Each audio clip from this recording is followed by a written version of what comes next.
Essa pílula é um oferecimento Caoa Sherry. Do setor de bares e restaurantes, que é dramática, levou proprietários de bares e restaurantes justamente a fazerem um protesto na Avenida Paulista na manhã desta quarta-feira contra o aumento das restrições impostas pelo governo estadual aos estabelecimentos, sob a justificativa de conter o avanço da Covid-19.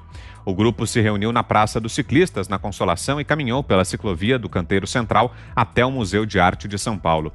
Por volta das 10 horas, a faixa da direita da Avenida Paulista foi interditada para o tráfego de veículos em frente ao MASP. Às 10h20, toda a pista no sentido Consolação estava bloqueada.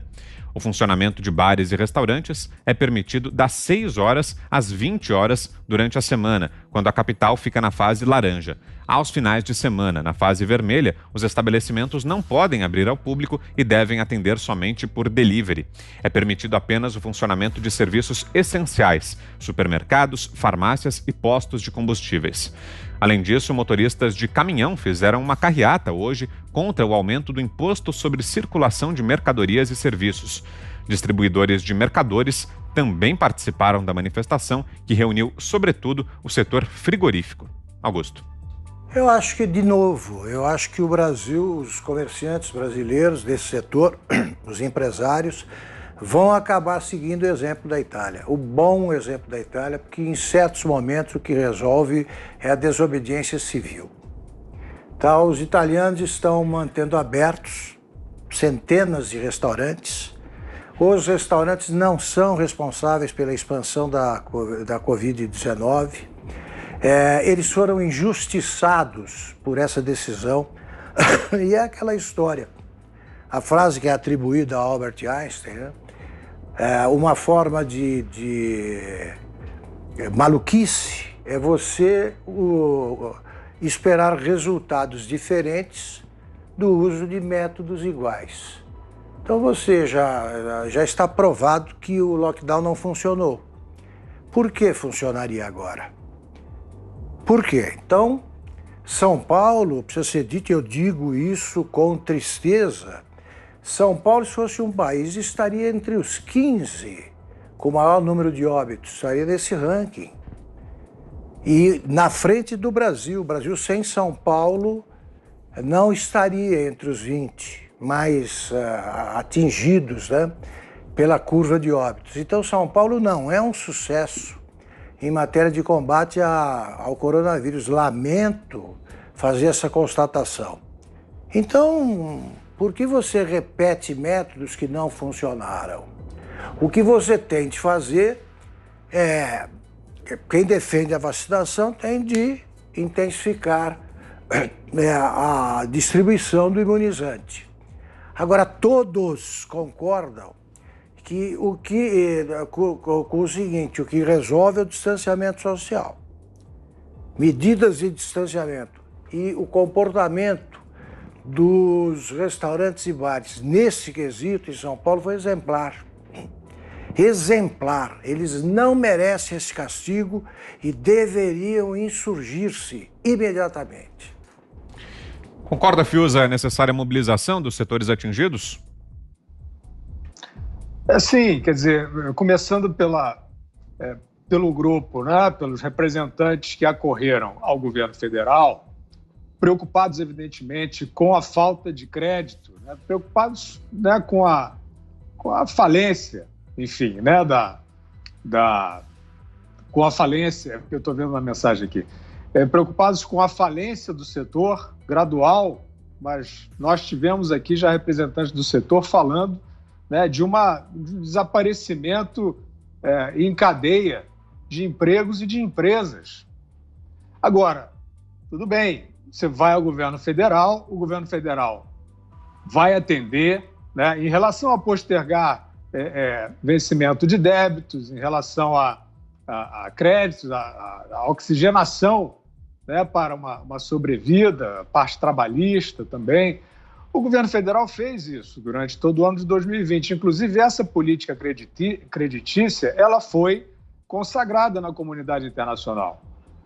O presidente do Banco Central do Brasil foi laureado pelo grupo Financial Times como o principal Central Banker of the Year, né? o melhor presidente de Banco Central do mundo, inclusive por conta desta política creditícia, né? Ou seja, uma instituição responsável pela política monetária, mas que, segundo, né, a descrição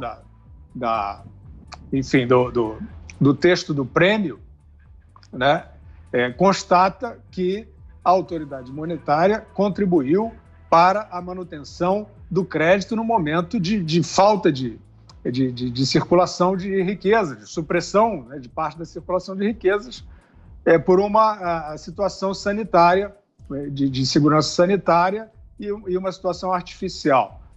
Então, isso aparentemente não vai faltar como gesto, como decisão da autoridade federal, mas isso é dívida. Isso é dívida que não acaba mais, né? Já estamos caminhando aí para 1 trilhão. Isso vai vir da onde? Né? Esse dinheiro vai vir da onde? O único lugar de onde pode vir esse dinheiro é do funcionamento normal da sociedade para retomar a geração de riquezas, senão é morte. Senão é morte. Cabra marcado para morrer. Não tem outra saída. Nós achávamos que em meados de 2020 iríamos começar a retomar o pleno funcionamento das atividades, né, das atividades econômicas, sociais, educacionais. Isso não aconteceu, isso não foi possível. E aí, Vitor, eu quero assinalar, não foi possível por conta de um misticismo. Existe uma crise sanitária grave, existe um vírus contagioso no ar. Mandar todo mundo ficar em casa resolve a propagação desse contágio? Não, não resolve. Tem transporte circulando, é uma quarentena fajuta essa quarentena. Tem transporte circulando, não, atividade essencial, não, ele pode ir à padaria, pode voltar. Já contaminou. Quantos vocês conhecem que fizeram a quarentena perfeita e se infectaram? Né? Que acham que fizeram a quarentena perfeita? São muitos. Tem os dados de Nova York aí que foram escondidos, né? Mas que atestam isso. Ou seja, é uma situação de perplexidade, eu coloco, porque nós estamos reféns de um misticismo. Né? Por que São Paulo não pode permitir? Agora permite durante a semana, não permite fim de semana. Isso é um escárnio. Isso é um escárnio. Que política sanitária é essa? Onde está o laudo atestando a eficácia dessa política sanitária? Me mostrem. E o que eu digo aos agentes econômicos, né, do setor?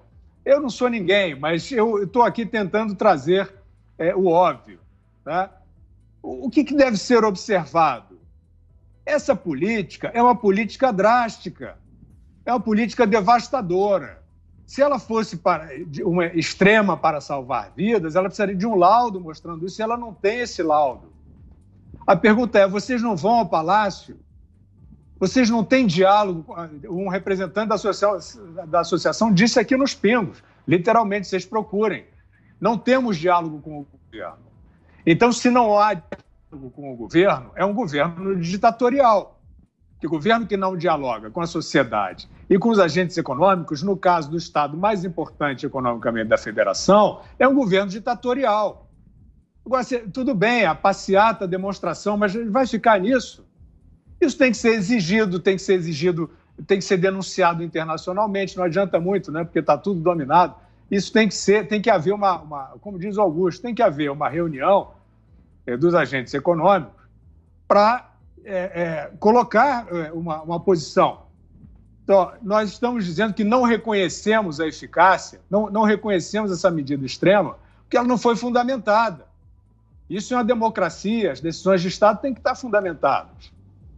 Então, essa tomada de posição, para isso que nós estamos insistindo, não há mais tempo para esperar. O legado é muito grave esse legado. E é no mundo todo. É no mundo todo. Nós estamos achando assim, não, a gente vai empurrar, a gente vai rolar. Não, isso lá na frente vai vir um buraco grande. E isso, ele não será tão grande se a tomada de posição agora for uma tomada firme. Não adianta ficar olhando as manchetes. As manchetes, infelizmente, de boa parte da imprensa, estão aí para criar uma situação de inviabilidade do convívio social. É esse o ambiente que está se criando. Não é possível, não é viável para quem é responsável, para quem é empático, para quem não é assassino e genocida, não é viável o convívio social. Então, qualquer medida arbitrária, e eu não estou nem falando da parte política, porque a gente está falando do programa todo disso, né? De uma sucessão de eventos fajutos, de falsa política, de impeachment, de leite condensado, não sei o quê, para tentar desestabilizar. Não há um componente também disso nesse trancamento? Não interessa a gente julgar que há, se há ou se não há. Interessa a gente constatar que não há fundamentação técnica. Então, os agentes econômicos precisam se reunir, exigir essa fundamentação técnica e, não havendo, eles têm que afirmar ao governo que ou ele negocia, dialoga. Esse é o melhor caminho. O governo tem que suspender essas medidas, né? Porque senão vai começar a multar todo mundo. Tem várias formas de coerção. Então, o governo tem que suspender, o governo tem que ser chamado, a opinião pública tem que entender, apesar das manchetes destruidoras, a opinião pública tem que entender, essas medidas são discricionárias, sem critério, e elas são compatíveis com o regime autoritário.